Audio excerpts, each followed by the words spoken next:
My name is Nick KIBEH. I'm the founder and CEO of Alpha Clan Esports. I'm very much passionate about gaming, and that's what made me fast because I essentially was thinking about doing this full time gaming. So yeah, that's where it gravitates from. It started out when internet was just a bit of a thing. Cybers were popping up, and if you can remember those times, you used to have like computer lessons for kids and all that. And so my father signed me up. I actually asked him to sign me up for one of the computer classes. I think I was around 10. And yeah, I didn't sign up because of computer. I just signed up because I saw people playing video games.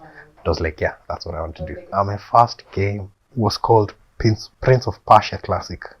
Yeah, it was Saving the Princess.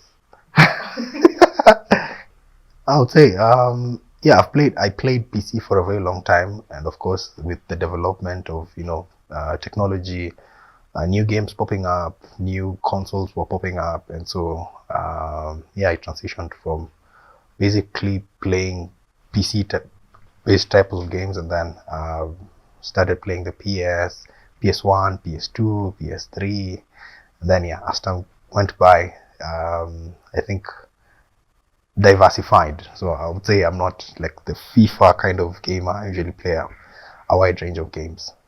Wow. It's a little known strategy game. It's called Age of Empires. Age of Empires 2, Age of Kings. That's what it's called. Yeah. I didn't play Tekken. Tekken is not one of my favorite games, though. I've it has become one of my favorite games to watch people playing competitively. God of War, yes, I've played. I've played God of War. God of War is one of the most interesting games. Yeah.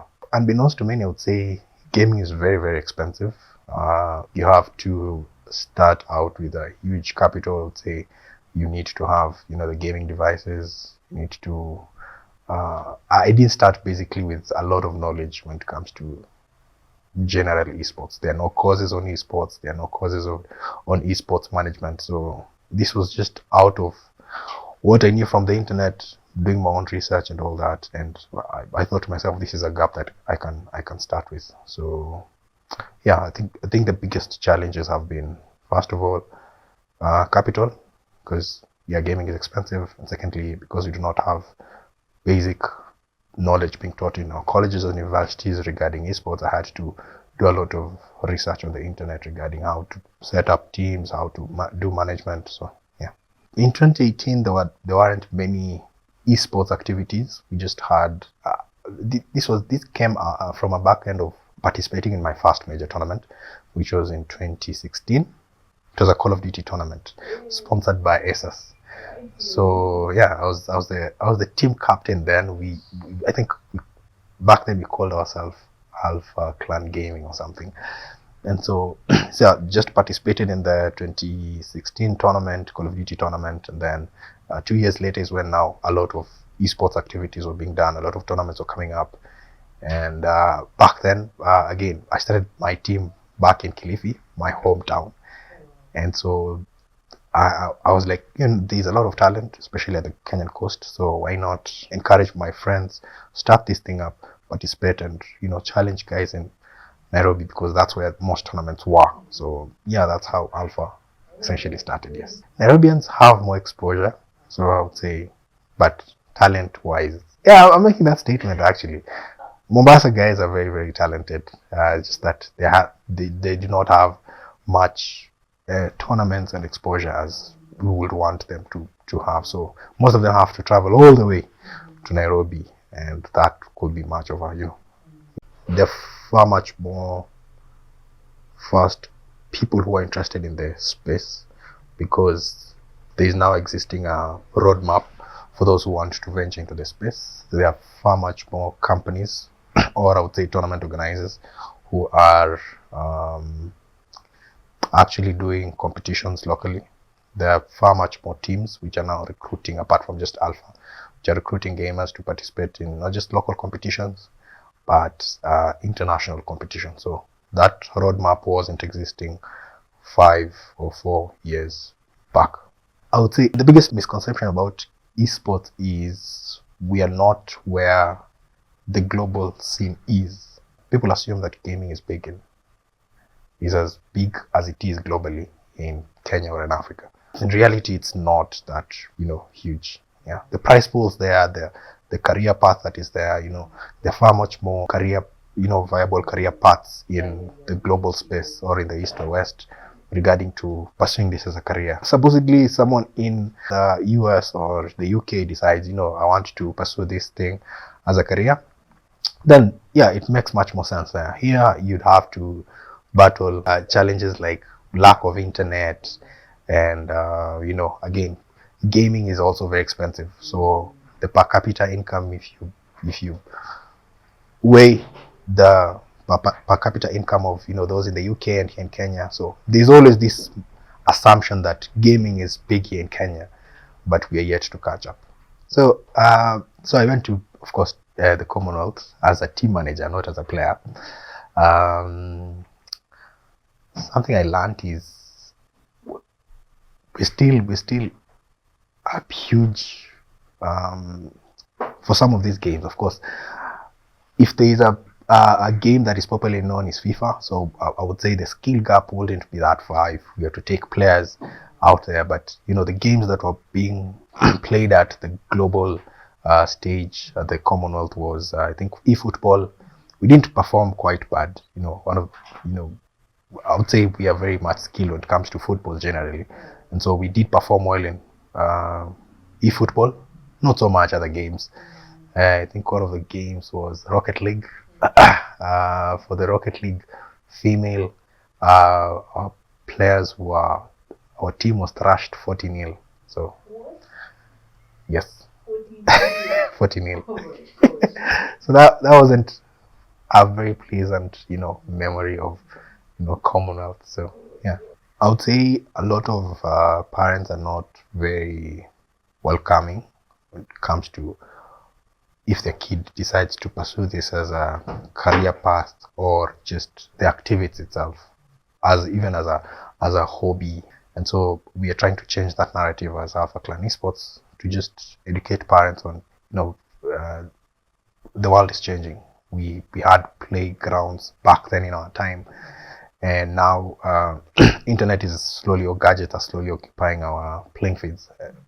And so how is it that kids nowadays can play video games or do this as a pastime activity, but in a healthy way? So we're trying to change that perception of just video gaming as not just as a career path, but also as a pastime activity. Personally, I've done a course regarding gaming disorder, and we are training as many gamers as possible. I'll say most of our team in Alpha have done the course for gaming disorder. So we realize if gaming is not done as a healthy activity, it could have adverse effects. And so yes, we are trying as much as possible to educate the public on the negative effects on gaming. We need to have a balance. Too much of everything basically kills. So yeah. So if you're a gamer out there and you'd like to venture into this space, there are a lot of tournaments that we usually host. And so the thing I would advise gamers out there is come, show up for these tournaments, participate, not just ours, but generally in the gaming space, participate in these tournaments. If you're good enough, of course, there are prizes to be won, and just beyond that, there is other teams as well looking out to recruit gamers. So not just Alpha, but on the Alpha side, I usually say we sign the person before the skill. And so we are out there, we have to get to know you as a person. And how we get to know you is for you to show up in circles that we actually are looking out to scout for talent. Yes, and beyond that, you need to be disciplined, you need to know how to communicate with others. So there is far much more beyond that. We look beyond just your skill in playing video games. Yes, it's gaming. You can do the training from the comfort of your home and then shop to we don't have like a designated spaces. I believe we have a lot of gaming hubs or gaming zones across the country. So if you do have the gadget or you're playing on your mobile device, well and good, you can just play online or play offline but when tournaments actually happen, you have to show up. I think one that shocked me very much was, so one of my first, I think the first players to be signed was, he's popularly known as VIBEYEtu. His name is Abdul Karim Said. So he participated in the Africa Esports Championship in 2020, because this was actually our first signing, and I think in his first year, I think he placed second, which actually shocked me because he wasn't that much of a professional player. He was more of a casual player, but I did recognize talent in him, and so I was like, hey, why don't you sign up in our team? And when he participated and he placed second, I was like, wow, that's huge. Would like to introduce esports to schools. We have a program currently running. We want to introduce esports clubs in different schools, and so that's part of our long-term project, and not just like schools generally, primary schools, high schools, and basically universities. If we could have esports basically recognized as how you have like a drama club and all that, we'd like to have like esports clubs introduced in schools. Through events, of course, we have the Gaming Impact Grand Series, which we want it to become a premier competition in Kenya, where those who want to try out, we haven't rolled out a specific roadmap that for athletes basically to get to the top tier, but we'd like Gaming Impact to become a top tier premier competition in Kenya. One of the things that made me start the Gaming Impact is we haven't had as many consistent tournaments in Kenya. Most tournaments are being done sporadically and spontaneously, and so I wanted to do something that is consistent, that we could have data that we could provide to the market. We have this number of players who are participating, we have this number of athletes in the country, so most of that data was lacking, and so that's the reason why we wanted to start the Gaming Impact, something that is consistent and something that people out there, or the public, can actually see that there is something impactful in the society. I would like to see, especially those who want to pursue esports as a career, earn a livable income from it. I would want to create more opportunities. It's not just about playing video games. There is other opportunities existing within the space. You could decide to be a shoutcaster, which is an esports commentator. You could be a coach. You could start your own team, basically. So yeah, just creating more opportunities for gamers out there in the market. Yeah, I would like to add something. I think to me this is more about highlighting the positives and doing more education to the public regarding video gaming, and so I would encourage young people out there, including parents. If you have a kid who plays video games, we're going to have like experts. We're going to if you have any questions, more of those questions are going to be answered on that specific day, because we're going to have game developers, we're going to have game coders and all that. So it will give you a broader perspective about video gaming. So yes, or you can buy tickets at www.alphaclanesports.com. Legacy, I would hope maybe one kid out there, their path in esports or gaming became much more easier because there's someone who cleared the way, or cleared the obstacles existing within the esports space. So yeah, I hope that happens maybe in the next 5 or 6 or 7 or 10 or 50 years to come. One of the games that I enjoy playing is Age of Empires. I still love that game. It's an oldie. It's a 1999, I believe. But it's an awesome game. It's an awesome strategy game. So I would spend hours and hours if I'm not doing anything administration when it comes to Alpha. It's a hard question, by the way. It's not easy because the only challenge with that is most of these video game characters, they're not put in like good light or something. Like there's always a bit of dark side when it comes to this. I don't know if there's any character who has a clean slate. Sometimes FIFA. I idolize Messi, so I'd choose FC24. I'd choose Messi because I love Messi again. Yeah, La Liga is more tactical. I like watching football that is that bamboozles you kinda. So I think La Liga is that, and I believe that's why most Premier League teams struggle a lot when they face La Liga teams. Yeah, so La Liga teams it's a bit slower, but very tactical. That's something that they have edge over the Premier League.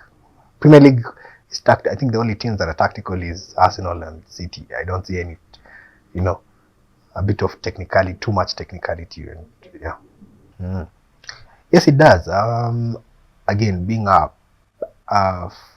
Barcelona fan, to them I think their slogan is more than a club, and that's what I see Alpha being. We are more than just an esports team, a gaming lifestyle brand. Would like to not just for Barcelona it's color football, and to us I think more coloring the gaming and esports space in Kenya. So we'd like to highlight more positives and highlight the good stories, highlight the players who are making it or are representing our country in the global scene. So how is that you can highlight a story that has been changed through gaming or through video gaming? It can be very overwhelming emotionally. The thing that people assume is because it's a bit there's less physical activity, it doesn't wear you down. Essentially, I've seen a lot of players get dragged down by the loss and everything, as it would be in the other sports. So yes, I think that's something that people do not expect. Loss is heavy on these players, and given that most of them are very young, it can wear them down.